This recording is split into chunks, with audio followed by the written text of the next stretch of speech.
Good morning, class. Hope you are all are doing good. Today, this is Sakshi Chauhan, your social science teacher. Today, we are going to study a very interesting topic, which is motion of the Earth. As you all know, that there are two types of motion of Earth, which are rotation and revolution. Firstly, we will going to study about what is rotation. What is rotation? The Earth rotates on its own axis. The word rotation means the movement. The movement of Earth on its own axis is known as rotation. There is an imaginary line which passes from North Pole to the South Pole. That imaginary line is known as the axis of the Earth. On that axis only our Earth rotates. And that axis is not a straight line. That axis is little bit tilted. That axis, what is that axis? It is little bit tilted. There is a reason why this axis is tilted. There is a force in the solar system. The name of the force is centrifugal force, because of which the axis is not a straight line, it is a tilted line. The next question which comes to our mind is how much time the Earth takes to complete one rotation. The Earth takes 24 hours to complete a full circle. That means it needs 24 hours to Earth to complete its one rotation, which means a day. In a day, a whole day, which is of 24 hours, in a whole day, only Earth completes its rotation. The 1036 miles per hour. The speed of the Earth is 1036 miles per hour while completing a rotation. Now, another topic is the effect of rotation of the Earth. Our Earth rotates, but while our Earth rotate, what is the effect of that rotation? Which means that, what is the reason behind that rotation? What is the result behind that rotation? The main thing that results due to this rotation is the process of day and night. When the Earth rotates, then only we have day and night. As the Earth rotates on its axis, half of the Earth faces the sun and the other half faces away from the sun. Suppose our Earth is an spherical shape, and the surface of the Earth which is towards the sun, which means that the surface which is facing the sun have the day, and the surface which is behind the sun, which is facing the moon, that surface will have the night. The half of the Earth that faces the sun will experience the day, while half of the Earth that faces away from the sun will experience the night. Which means that the surface of the Earth which faces Earth will have the day, and the surface of the Earth which is away from the sun will have the night. This is the image of the day and night. You can see that Earth's axis. Sun rays are coming from the left hand side. From the left hand side, you are seeing that sun rays are coming. The surface of the Earth on which these sun rays are falling. This surface will have the day. And the other surface where the sun rays are not falling or which are away from the sun rays, that area will have the night. The next topic which we are going to discuss is about the revolution. What is revolution? We have discussed about the rotation. Rotation is around the axis, and the next is revolution. The Earth revolves around the sun. We all know that Earth revolves around the sun. The Earth takes 365 4 by 1 by 4 days to complete the revolution. So, the rotation of Earth on the orbit is known as the revolution of Earth on its axis around the sun is known as revolution. The movement of Earth around the sun is known as revolution. The time which Earth needs to complete one revolution is a whole year, which means 365 days and 6 hours.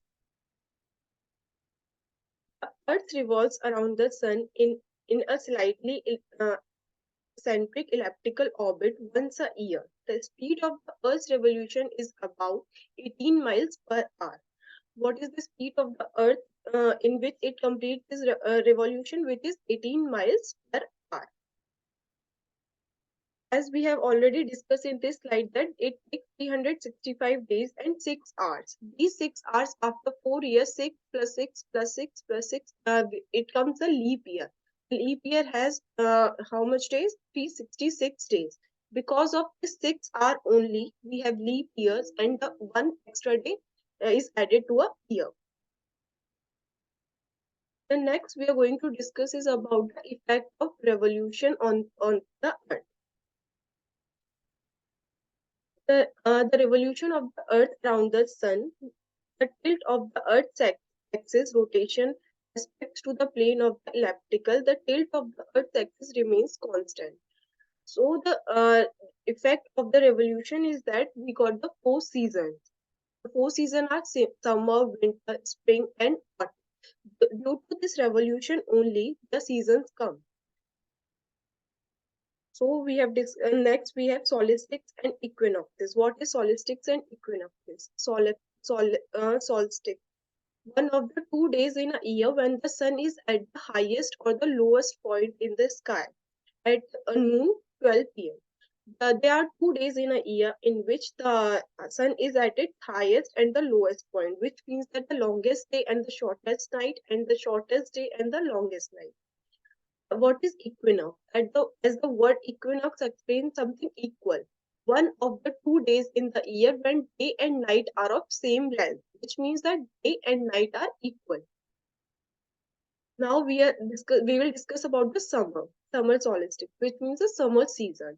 Marks the beginning of the summer on the June 21 and 22. The June 21 is the longest day. The June 21 has the longest day and the shortest night, which means that the maximum sun rays falls on the northern hemisphere. In northern hemisphere only we people live, so when the maximum sun rays fall on the northern hemisphere, there will be the longest day, and the season will be summer.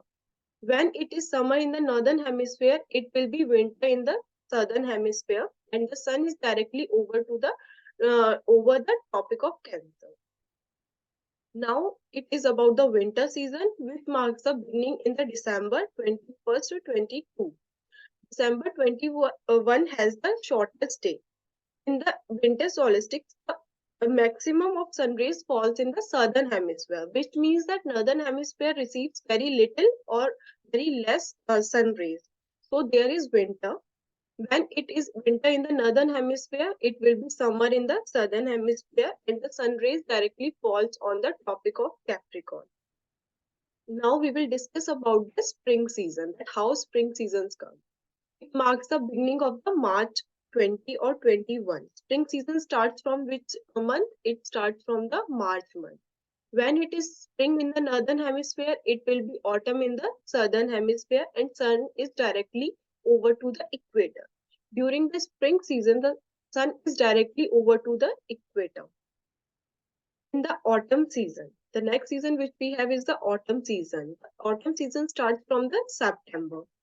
In the autumn season, in the northern hemisphere, when there is autumn season, in the southern hemisphere, automatically it will be the spring season, because at this point the sun is directly over to the equator, and the autumn season starts from the September, starts from the September. Now it is a diagram which you can see that how our season changes. As we can see from the right hand side, summer solstice June. So we have here the axis and the northern hemisphere and southern hemisphere. In this, if the sun rays falls maximum on the northern hemisphere, then it would be summer, and the longest days of which 21st June. And if we move further, we have autumn. In autumn, the maximum sun rays falls to the equator, and the day which is the month, it would be 22nd September. And if we come to the winter, in winter, the maximum sun rays falls on which hemisphere?